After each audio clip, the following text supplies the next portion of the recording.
안녕하세요. 영수실 이윤창 외도 전문 상담사입니다. 배우자의 불륜을 알게 되었을 때 남편들은 과연 어떤 반응을 보일까요? 단순히 당황스러운 모습을 넘어 뻔뻔하게 말을 해올 때 그들의 말과 행동에는 철저한 계산과 방어 기제가 숨어져 있는데요. 오늘은 불륜 사실이 밝혀졌을 때 남편들이 보이는 다양한 반응과 그 속에 숨겨진 심리를 낱낱이 분석해 보겠습니다. 첫 번째 반응으로 불륜 사실 자체를 부정하기 시작합니다. 불륜이 밝혀졌을 때 가장 흔한 반응은 "그런 일 없었어" 라며 불륜 사실 자체를 부정하는 겁니다. "네가 착각한 거야. 별 사이 아니라니깐. 너무 예민하게 반응하는 거 아니야?" 불륜을 인정하면 관계가 끝날 수도 있다는 두려움 때문에 본능적으로 부인부터 하고 보는 것입니다. 두 번째로 남편들은 증거에 따라 태도가 달라집니다. 남편은 아내가 가진 증거의 양과 질에 따라 어디까지 인정할지 그 범위와 태도를 조절하는데요. 증거가 많지 않을 때에는 "네가 상상 속에서 만든 얘기야. 증거라고 할 것도 없잖아" 라고 둘러대고, 증거가 확실할 때에는 "그냥 친구였어. 네가 생각하는 그런 깊은 관계는 아니야" 라고 둘러대는데요. 이런 말들은 아내가 가진 증거의 수준을 파악하려는 심리적 전략입니다. 증거가 약한 경우 상대를 의부증 환자로 몰아가며 심리적으로 압박하고, 증거가 강력한 경우에는 일부만 인정하면서 문제의 본질을 축소하려 드는데요. 특히 "네가 생각하는 그런 관계는 아니야" 라는 말 많이 들어보셨죠? 이 말은 사실 관계의 깊이를 숨기려는 시도이지만 오히려 그 관계가 절대 단순하지 않다는 걸 반증하는 표현이기도 합니다. 세 번째, 증거를 어떻게 확보했는지 추적하고 불륜을 숨기기 위해 교란 작전을 펼칩니다. 남편은 아내가 어떻게 증거를 확보했는지 집요하게 캐묻습니다. "어디서 이걸 찾은 거야? 블랙박스야? 핸드폰이야? 탐정을 쓴 건가? 미행이라도 했어?" 아내가 어디서 증거를 잡았는지를 파악해 향후 행동을 대비하려는 심산인데요. 차에서 증거가 잡혔다면 차를 아예 두고 다니지 않거나, 핸드폰에서 들켰다면 잠금을 강화하는 식으로 대응할 수 있는 것이죠. 또한 아내가 증거를 어떻게 확보했는지를 물으며 그 과정을 비난하면서 심리적으로 위축시키는 경우도 많습니다. 이는 남편의 행동을 더 은밀하게 만들기 위한 방어 전략이자 아내가 가진 증거를 추가로 내놓게 하려는 의도입니다. 아내는 남편의 이러한 함정에 빠지지 않도록 증거를 함부로 공개하지 않는 것이 중요합니다. 아내가 가진 패를 모두 드러나게 만들어 그 위에서 조종할 생각인 것이죠.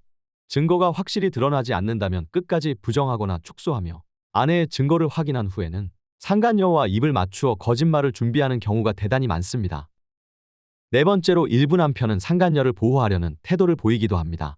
"상간녀 건드리지 마. 그 사람은 잘못 없어. 그쪽 남편이 알면 우리 가족까지 피해를 볼 수 있어. 그 여자 미친 여자야. 나 직장도 잃을 수 있어."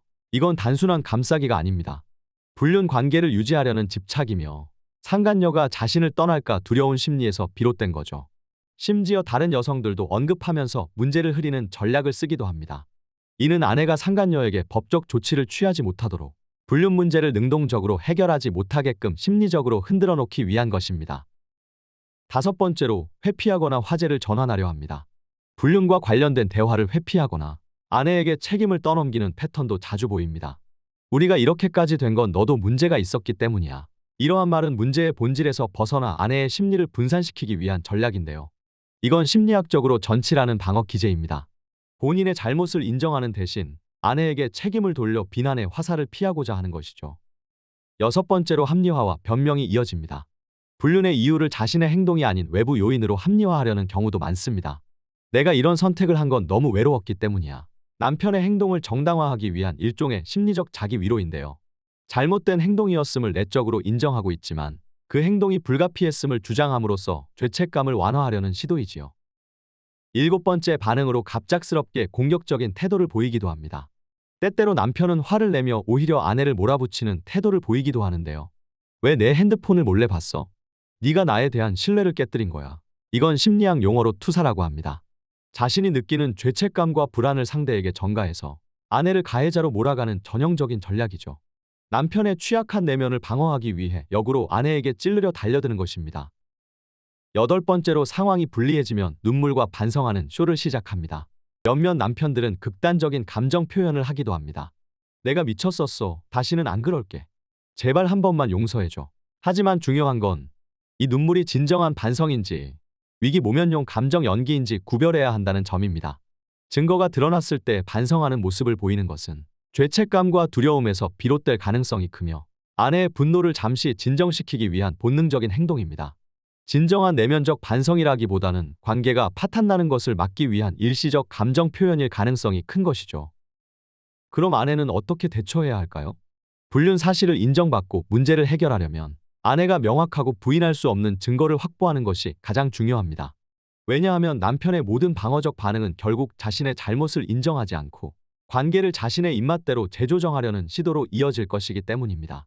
특히 불륜 사실을 들키고 보이는 남편의 모든 반응은 일시적인 위기 모면용이라는 점을 잊지 않아야 합니다. 아내는 이러한 태도에 흔들리지 않고 자신의 입장을 지키며 확실한 증거를 통해 남편이 책임을 회피하지 못하도록 만들어야 합니다. 아내가 남편의 이러한 반응들을 이해하고 냉정하게 대처한다면 감정적으로 휘둘리지 않고 불륜 문제를 효과적으로 관리할 수 있을 것입니다. 오늘 영상이 도움이 되셨다면 좋아요와 구독 부탁드리겠습니다. 이상으로 오늘 영상을 시청해 주셔서 감사드립니다.